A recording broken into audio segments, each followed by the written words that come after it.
రామ రఘురామ సర్వము మాయో రామ రఘురామ.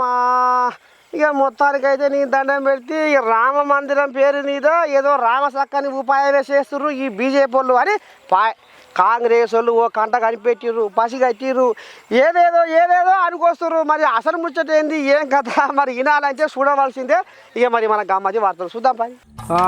ఇక ఈ నెల 22 తారీఖున రామతీర్థ క్షేత్ర ట్రస్ట్ అయోధ్య రామ మందిరం పండుగకు ముస్తాబ్ అవుతుంది కదా.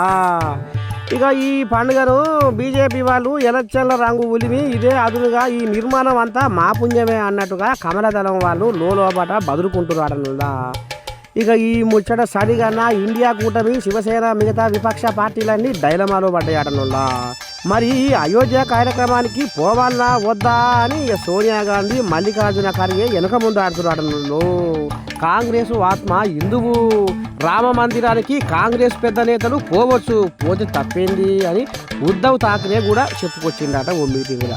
ఇక ఎటుగూడి రామ మందిరం పేరు మీద కాషాయ పోళ్ళు రాజకీయం చేసి ఓట్లు దండుకుంటుర్రు అని ఇండియా కూటమి వాళ్ళు జనవరి 30 తారీఖు నుంచే సార్వత్రిక ఎన్నికల ఉమ్మడి ప్రచారానికి పూనుకుంటున్నాడనుందా. ఇక మరి మనం కూడా జనంలోకి ఏ ముచ్చట ముంగటేసి జనాల దృష్టి మలుపుకోవాలని ఒకటే లోపటే బదులుకుంటున్నారట. చూడాలి మరి ఎత్తుకు పై ఎత్తు వేసుకుంటున్న ఇండియా కూటమి బీజేపీ వాళ్లకు రామ మందిరం నిర్మాణము ఎవరికి అచ్చొస్తుందో ఏమో అని గుసగుస పెట్టుకుంటున్నారనుందా యావత్ దేశం ప్రజలు.